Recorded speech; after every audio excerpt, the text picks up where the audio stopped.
వైద్యురాలు హత్యాచారానికి గురైన ఆర్జీకార్ మెడికల్ కళాశాల అవినీతి గురించి సంచలన విషయాలు వెలుగులోకి వస్తున్నాయి. ఇప్పటికే అక్కడ చేసిన వారు పలు నిజాలు బయటపెట్టారు. ఆ అక్రమాల పుట్ట కదిల్చడం వల్లనే రెసిడెంట్ డాక్టర్ని హతమార్చారనే ఆరోపణలు ఉన్నాయి. అంతేకాదు, గతంలోనూ అక్కడ ఇలాంటి ఘటనలు జరిగినట్లు చెబుతున్నారు. 1886లో నెలకొన్న ఈ కాలేజ్ మీద పెద్ద ఛార్జ్ షీట్ ఉంది. ప్రతి 3-4 ఏళ్లలో ఏదో ఒక విషయంలో కాలేజీ వార్తల్లో ఉంటూనే ఉంది. 2001లో సౌమిత్ర అనే 31 ఏళ్ల డాక్టర్ కాలేజీలో జరుగుతున్న బాగోతాల్ని బహిర్గతం చేసే ప్రయత్నంలో హత్య చేయబడింది అనే ఆరోపణలు ఉన్నాయి. 2003లో 4 సూసైడ్ కేసులు ఉన్నాయి. 2004లో కాలేజ్ యాజమాన్యంతో డెత్ కేసును తేల్చడానికి వచ్చిన వారికి అనుమతి ఇవ్వకపోవడం పలు సందేహాలకు తావిచ్చింది. 2015లో అక్కడ మెడిసిన్ చదువుకున్న ఒక అమ్మాయి కనిపించకుండా పోయింది. ఆ కేసుని ఇప్పటి వరకు తేల్చలేదు. 2016లో ఒక మహిళా విద్యార్థి చనిపోయింది. దానిపైన కాలేజ్ మేనేజ్మెంట్ స్పందించలేదు. 2019లో కాలేజీ హాస్పిటల్ నుంచి అధిక సంఖ్యలో డాక్టర్స్ రెసిగ్నేషన్ ఇచ్చారు.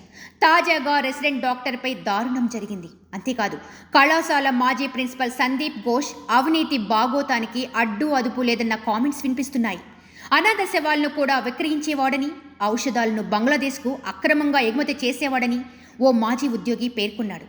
వాడేసిన సిరంజులు సామాగ్రిని రీసైక్లింగ్ చేసి అమ్ముకునేవాడని తెలిసింది. గతేడాది వరకు ఇదే కళాశాలలో పనిచేసి ప్రస్తుతం ముర్షిదాబాద్ డిప్యూటీ మెడికల్ కాలేజీ సూపరింటెండెంట్గా ఉన్న అఖ్తర్ గతంలోనే సందీప్ ఘోష్పై ఫిర్యాదు చేశారు. 2023లో అలీ రాసిన లేఖ ఇప్పుడు సంచలనంగా మారింది. ఆసుపత్రి ఆస్తులను ఘోష్ లీజుకు ఇచ్చేవాడని, వైద్యశాలకు అవసరమైన పరికరాలు, ఔషధాల సరఫరాదారులుగా బంధువులకి ఛాన్స్ ఇచ్చేవాడని అలీ పేర్కొన్నారు.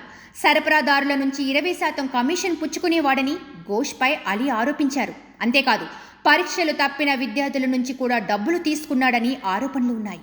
రోజుకి సుమారు 600 కిలోల వ్యర్థాలని బంగ్లాదేశీల సాయంతో రీసైక్లింగ్ చేయించి అమ్మేవాడనే ఫిర్యాదులు కూడా ఉన్నాయి.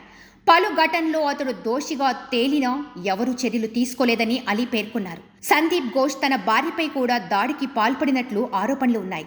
ఆమె బిడ్డకు జన్మనించిన 14 రోజులకే ఆమెపై తీవ్రంగా దాడి చేయగా సిజేరియన్ అయిన ఆమెకు కుట్లు పగిలి తీవ్ర రక్తస్రావమైనట్లు పేర్కొన్నారు. వీధి మొత్తం ఏకమై ఆందోళనకు దిగినట్లు స్థానికులు చెప్పారు. చుట్టుపక్కల వారితో కూడా సక్రమంగా ప్రవర్తించేవాడు కాదని పేరుంది. ఇక తాజాగా డాక్టర్ ఘటనలో ఆయన వ్యవహారం పలు అనుమానాలకు తావిస్తుంది.